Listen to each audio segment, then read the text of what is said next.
Welcome to the Jewish Pro-Life Show. I'm Cecily Routman, founder and president of the Jewish Pro-Life Foundation, where we're making the original pro-life religion pro-life again.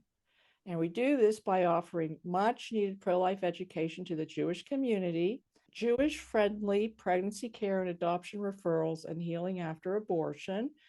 And we also provide a Jewish pro-life voice in the public square. Today, we have a special guest, a young anti-abortion pro-life activist, Caleb Buck.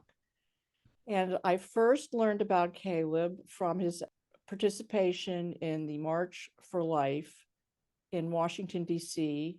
2 years ago, where I saw his image there with his poster with a nice Star of David on it. And I reached out to him at that point. And then he participated again in this past January's March for Life. And again, he had a wonderful poster. And a few people emailed me and said, oh, you have to have this young man on the show. So, of course, I reached out and he was agreeable. So it's a real pleasure to have Caleb on the show today.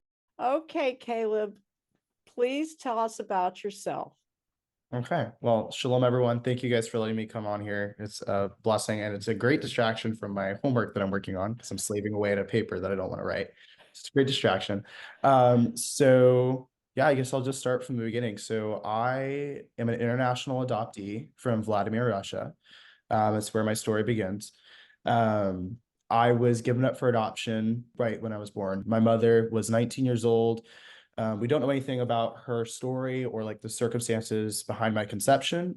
In Vladimir, Russia, and in Russia specifically, if you are put up for adoption and it's chosen to be a closed adoption, it is for one of three reasons. So it's either the woman was a victim of rape, incest, or sexual assault, or she just simply didn't know who the father was. Given my mother's age and the very vague descriptions that she gave and her choice to make it a closed adoption, we can extrapolate that it's most likely one of those three circumstances. I was very weak when I was born. I had a bone marrow infection. My mother had syphilis at the point that she was pregnant with me. So I actually contracted it in utero from her, which made me very sick. So the doctors didn't give me a fighting chance. They didn't think I was going to survive. I was put on medical cocktails for the first 3 months of my life just so I could survive.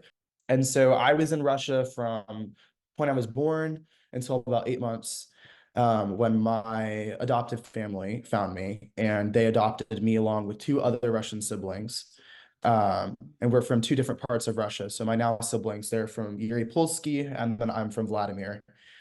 They're biological, and then I was from a different family. So it was basically because of God's providence that we were able to come together as a family, because the whole thing is a God thing, and it's very evident. So I was adopted, came to the United States, immigrated under the Child Immigration Act, Child Citizen Act of 2000, which basically said that foreign nationals and international adoptees, the moment that they have been adopted by U.S. citizens and they touch soil in the United States, you automatically get your citizenship. So I immigrated to the U.S., spent most of my life growing up in Sarasota, Florida, growing up Jewish, it was very loosely, because my mother found out that it's really funny. So she's Ashkenazi, and so she kind of raised us very loosely Jewish.